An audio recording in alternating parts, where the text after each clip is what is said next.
What's good, everybody? It's your boy, O'Shea Duke Jackson, back at it again with another episode of The Celebrity Junk. Guys, I want to have a conversation about Garcelle Beauvais. And Garcelle Beauvais is a very beautiful, still in today's age, very beautiful. She went viral a few weeks ago when she admitted that she was paying $6,000 to find men on Tinder or some kind of dating app. Basically, she's out there dusting it up, okay?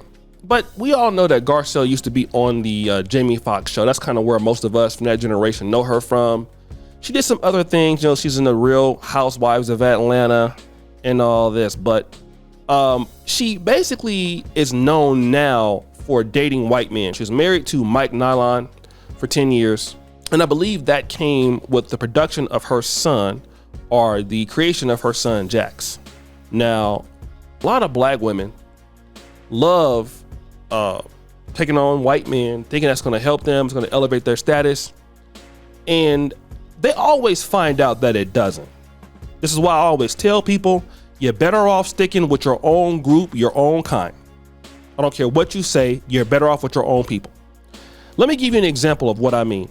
This black lady goes on YouTube all day hating on black men, worshiping white men, till she got her wake-up call when her white man did this. So this evening, I finally got my closure. My family finally got their closure. So what had happened was my mom called my ex-boyfriend yesterday, talking about how depressed I was and how I wasn't cheating on him, and just defending me, talking about how depressed I was and we need to talk. And she still has, I still have his key, I still had his garage door opener, and we need to talk.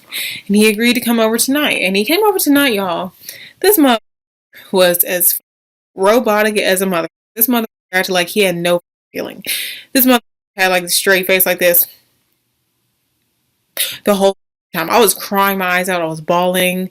My parents were asking me, hey, so what went sour in your relationship? And he said, well, it's a multitude of things. Olivia asked me that night what I was attracted to and what I wasn't. I told her, and it really offended her, and that's what started the conversation. And I'm like, mind you, I didn't even ask him. He started talking about my chapped lips. He started talking about my nails. He started talking about this hair, or all the other hair I had before. And then that's when I asked him, well, what are you trying to do? He's like, I'm trying to do what I like. But at the time with my parents, he claimed that I asked him what he liked. Why would I ask a man I was with for a year what he likes? Or, oh, tell me what you like. Why would I do that? Okay? Anyway, then once my parents, after he told me, I know the things I said were hurtful. I'm sorry for that, but I'm not going to bend for my standards. I'm not going to bend for what I find attractive. And what I find attractive is a lady who keeps herself up and takes care of herself better.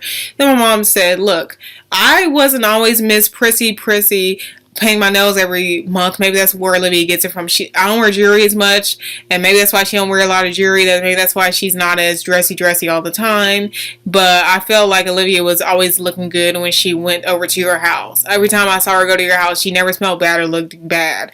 He said, we're not trying to bash Olivia. I'm just saying what I liked, and sometimes she didn't live up to what I liked in a woman. And this is not Olivia bash. This is just me telling her what I liked in a woman, and she wasn't all the way it. And then my dad said, well, why did it take you this long to figure out? I thought y'all could work things out. Y'all were together for so long. Y'all been together for a year, and your dogs love her, and why can't y'all just talk it out and get to a resolution? He said, we've tried like 3 times before, Mister, and it just wasn't there. You see, this white Zaddy broke up with her in front of her whole family, literally embarrassing her, talking about her weave was bad, her nails are bad. Basically, she was musty as hell. Everything was going wrong. Okay? Now, let me kind of continue and push that forward in the conversation. Then, Garcelle, who had a white man, has this son, Jax. Okay? Now, basically, on the Real Housewives of Beverly Hills, he was on there, okay? Now, on the 14th season, And basically, he had an uncomfortable exchange with Erica Jane. The article says, while attending an event, an intoxicated Erica Jane, a white lady, was extremely rude to Jax. And instead of having compassion for the young teen, trolls flooded his social media with rude comments and racial slurs. The young man says, right before this season, Jax told me, "Mom, I can't do it anymore. It was too negative for me." And she said, and I respected that. So he's not on this season. Actually, I haven't said it to many people, so you're the first really hearing it. Let me tell you something. I don't know why people feel like when they go to other communities, especially in the European world, that you're going to be getting treated so much differently. And I'm here to tell you that you're not. I lived in Poland, all right? And you had nice people out there, basically, that was cool and that was respectful as a human being. But then you also got Negro wake-up call. You got that Negro wake-up call.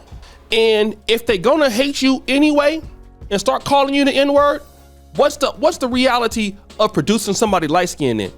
Okay? If you still gonna get the same amount of hate. And that's why I always say you're better off sticking with the black. They ain't gonna like you no way. That's one thing that I have really, my parents taught me that. They said, son, you're gonna have to be 5 times greater than anybody Caucasian to get an opportunity out here.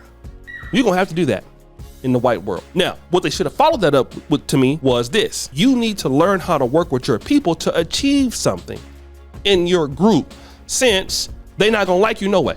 This is what Tyler Perry has done. This is what so many folks like Tariq have done, Corey Holcomb has done.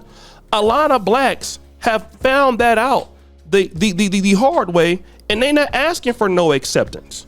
That's why we have those towns like Mound Bayou in Mississippi and Black Wall Street in Tulsa, Oklahoma. But it's still the same today. It's no difference. I don't know why guys are acting like it's not different. It's the same.